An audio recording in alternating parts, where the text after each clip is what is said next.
The hat means it's a snowpocalypse, ladies and gentlemen. So last week I got a request to talk about what kind of comic books would be good to read in a high school English class. Problem is, I don't remember where I saw it, and therefore I don't remember who asked me originally. So if this was your topic, let me know down below or anywhere on social media if it was you. I want to give you credit and make sure I'm not crazy. Anyway, reading comics academically is something I'm sort of an advocate for, and it's something I was fortunate enough to have done when I went to college. But I feel like this is something you can also read in high school as well. So here are some of my recommendations that you can push on your English teacher to read instead of something like Catcher in the Rye. Because f*** that book.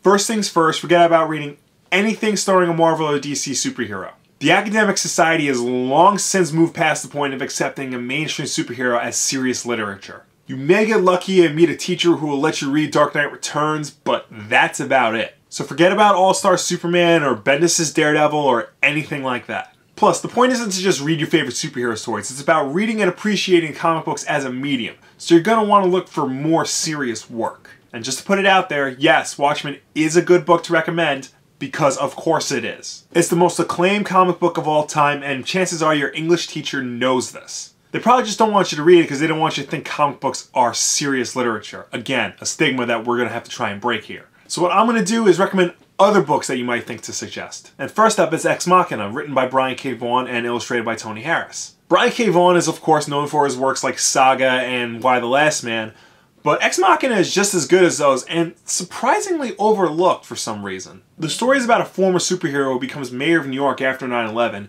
and goes into the political and social aspects of being both a mayor and a superhero.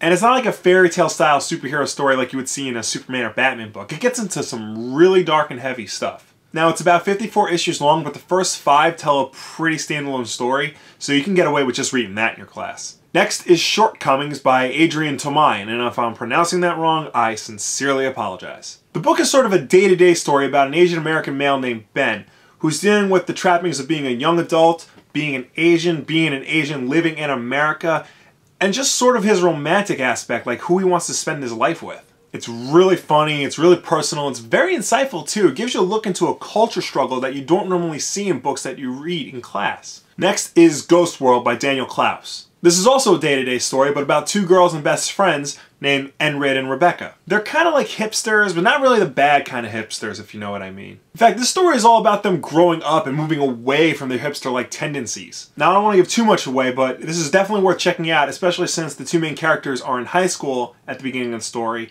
and so it would be perfect for a high school English class. Now, you may have an easier time recommending this for your English class because there was a popular and critically acclaimed movie based on it. People know this movie and generally like this movie, but you tell them it's based on a comic book and their mind just explodes. This also works for A History of Violence, American Splendor, and Road to Perdition, 3 critically acclaimed movies that people don't realize are based on critically acclaimed comic books. Lastly, I like to recommend Phoenix Volume 4, Karma, by Osamu Tezuka, the creator of Astro Boy. Phoenix is a very large series spread across multiple eras in time, past, present, and future. Karma is generally considered the best of the series, and it follows the story of a bandit named Gao, whose life and fate become intertwined with that of a sculptor named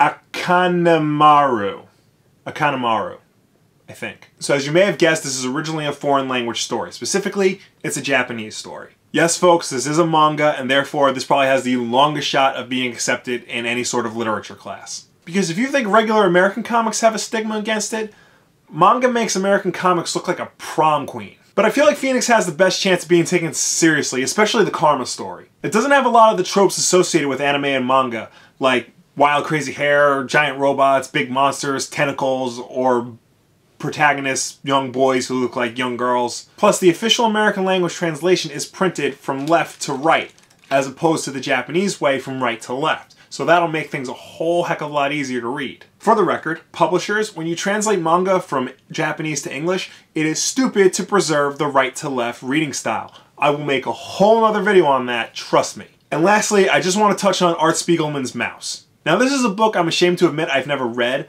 but I know it's up there with Watchmen in terms of critical and academic praise. It's full of symbolism and metaphors and all this other crap that English teachers love to drone on about. Plus, it won a Pulitzer for God's sake, so that means it's just as good as Grapes of Wrath and To Kill a Mockingbird. So if your English teacher says anything, throw that little fact in their face. So those are just my suggestions. Let me know yours, either down below or anywhere on social media. And as always, like if you like, subscribe if you really like, share this video with your friends. We hit 1,000 subscribers. Woo!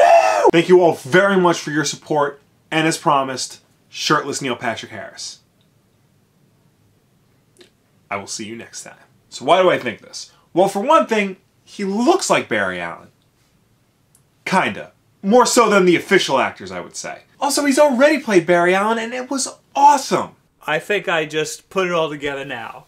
This is all a ploy to get Miles Morales in the main continuity. Probably, yeah. I mean, All this. all this just to get one character. Yeah, that's over. what I think. Yeah.